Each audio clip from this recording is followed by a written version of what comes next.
뭐가 있습니까? 없죠. 여기는 있는 사실 그대로, 한마디로 팩트 그대로. 그런데 두 번째, 기록으로서 역사는 역사가에 의해서 역사가 한 번 더 재구성된 역사이기 때문에 여기는 일반적인 기록을 하는 사람의 자신의 생각이 들어가 있는 거죠. 밑에 예시에 보시면 신라 진흥왕은 6세기에 황룡사를 중건을 해서 국력을 과시했다. 여기에서 기록을 하는 기록가의 주관이 어디에 들어가 있어요? 바로 여기 있는 국력을 과시했다가 되겠죠. 실제로 진흥왕이 6세기에 국력을 과시하려고 그 황룡사를 지었는지 아니면 국가의 재정이 매우 넉넉해서 황룡사를 지었는지 여러분들 어떻게 알겠어요? 그런데 이 역사를 기록하는 사람은 분명히 이 정도 사이즈의 규모의 황룡사를 지었다라는 건 국력을 과시하려고 지었을 것이다 라고 생각을 한 거죠. 그래서 이거 두 개 중에서 사실로서 역사는 우리가 일명 객관적인 역사라고 하고 기록으로서 역사를 주관적인 역사라고 이렇게 봅니다.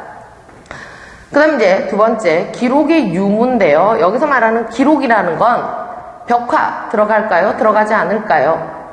벽화는 기록에 들어가지 않습니다. 그러면 이 기록은 무엇을 말하느냐? 문자에 해당이 되는 거죠. 그래서 문자가 없었던 시대를 우리가 선사시대라고 하고 문자가 있었던 시대를 역사시대라고 합니다. 그래서 문자가 없었던 선사시대는 그 사람들이 살았던 흔적, 유적, 그리고 그 사람들이 사용했던 도구, 유물, 그리고 그때 살았던 사람들의 남긴 벽화 등을 통해서 선사시대의 사람들의 삶의 모습을 알 수 있는 거고, 여기 있는 역사시대 같은 경우에는 나머지는 다 똑같은데 문자가 있었기 때문에 기록을 보고 그 사람들의 생활 모습을 우리가 유추할 수 있다라는 거. 그 다음 이제 세 번째, 연대 표기 방식입니다. 이 연대 표기 방식은 서기로서 구분하는 방법과 세기로서 구분하는 방법 두 가지가 있어요. 서기는 일반적인 우리가 기원이 되던 해를 1이라고 본다면 기원전을 영문으로 before Christ, BC라고 표현을 하죠. 그리고 기원 이후, 기원 후는 영어로 anno domini, AD라고 표현을 합니다. AD는 우리가 지금 살고 있는 2023년은 기원 이후, 기원이라는 건 예수가 탄생을 기준으로 하는데 예수 탄생 이후죠. 그런데 이 2023년 앞에 AD를 쓰나요? 안 쓰나요? 사용하지 않습니다. 그죠? 그래서 AD는 여러분들이 표기를 따로 하지 않으셔도 상관이 없어요.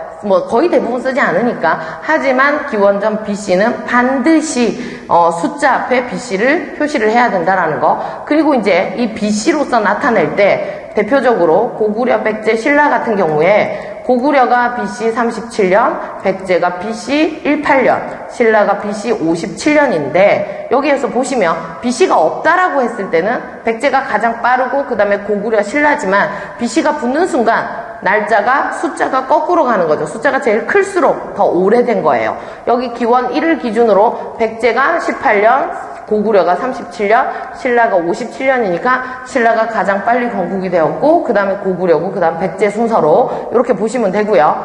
이게 이제 세기로, 서기로서 표현을 하는 거라면 두 번째, 세기로서 표현을 하는 방법은 100년을 한 묶음으로 묶어서 연대를 표기하는 방식이에요.